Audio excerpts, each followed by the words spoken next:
Bonjour, c'est la critique de la semaine. Et cette semaine, notre coup de cœur, c'est Amine.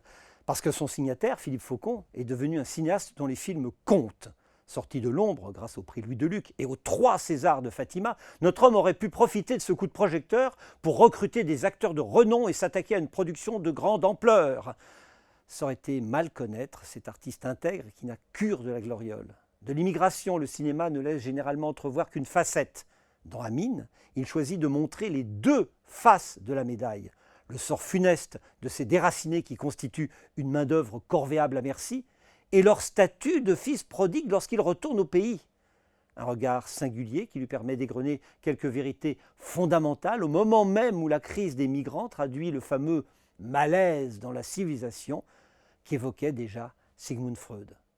Une fois de plus, c'est dans le quotidien le plus prosaïque que le réalisateur puise son inspiration, en filmant toujours ses protagonistes à hauteur d'homme, avec une empathie communicative, mais sans commisération.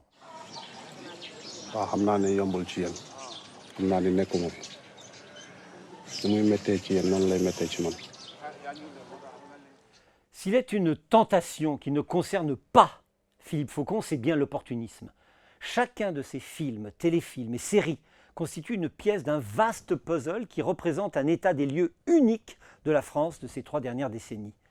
Un pays de cocagne où il n'est pas toujours facile de grandir ni aisé de vivre lorsqu'on appartient à l'une de ces communautés qui, pourtant, constituent sa richesse et nourrissent sa diversité. Alors, le réalisateur a entrepris simultanément une série pour Arte, Fierté, qui évoque les années SIDA à travers ses victimes, et un nouveau film, Amine, qui s'intéresse aux conditions de vie de ces ouvriers anonymes qui travaillent sur nos chantiers et construisent des habitations dans lesquelles ils ne logeront probablement jamais. Amine, vous faites une pause ? Venu du Sénégal il y a 9 ans, Amine a choisi de s'installer en France pour y gagner sa vie. Tous les mois, il envoie à sa famille ce qui lui reste une fois qu'il s'est lui-même serré la ceinture. Un pécule en Europe et souvent un pactole en Afrique. Du coup, quand il part retrouver sa femme et ses 3 enfants, pas plus de 2 fois par an afin de ne pas dépenser plus que de raison, il est accueilli en héros, bien qu'ils ignorent tout de son autre vie. Jusqu'au jour où il rencontre une femme divorcée avec laquelle il entreprend une liaison. Mais ces 2 solitudes savent qu'elles sont incompatibles et que leur union ne peut être qu'éphémère.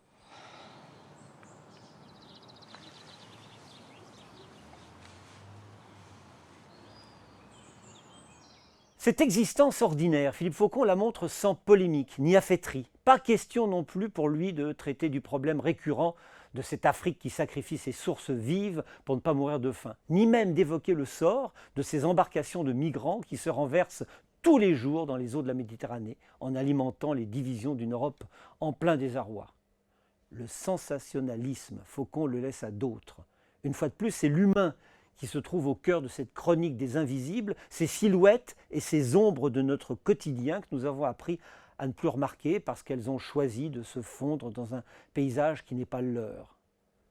Cette incommunicabilité, Faucon l'exprime ici à travers Amine, un homme discret qui prend prétexte du barrage de la langue pour rester à l'écart, quitte à ne se livrer que peu à peu. Italie.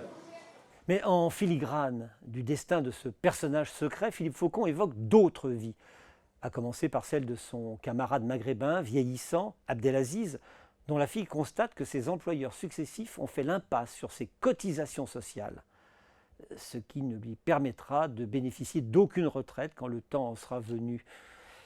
Trop d'efforts et de privations l'ont pourtant épuisé prématurément. Au passage, le réalisateur esquisse le point de vue que porte la génération montante sur le sort réservé à ses parents, comme dans Fatima, où les filles s'affirmaient par leur réussite scolaire, là où leur mère n'avait pas eu cette opportunité et leur avait tout sacrifié.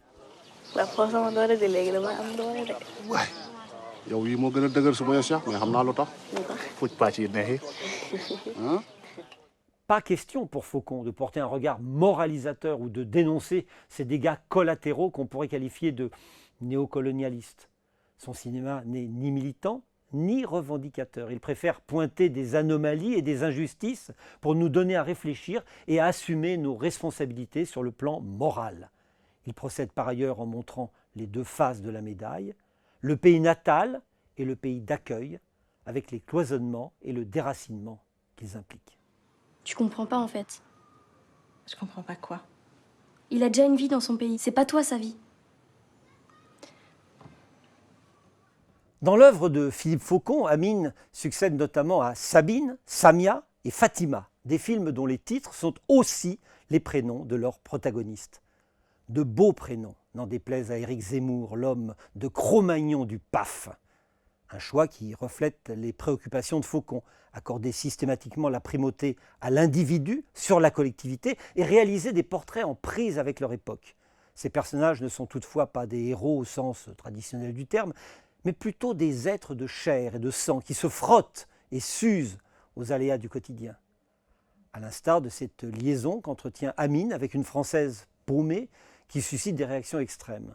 Au sein de son cercle familial, la mère est humiliée par son fils et raillée par son ex. À l'extérieur, elle suscite des réflexes racistes et xénophobes. Jamais, pourtant, Faucon ne s'appesantit et ne sombre dans la complaisance du mélodrame. Ces personnages lui ressemblent. Leur bienveillance leur interdit de se révolter et même de se plaindre. Du coup, il s'instaure entre eux et nous une empathie qui n'a rien de fabriqué. Amine nous tend un miroir, pas toujours flatteur, à nous d'assumer ses reflets et de méditer son message chaleureux.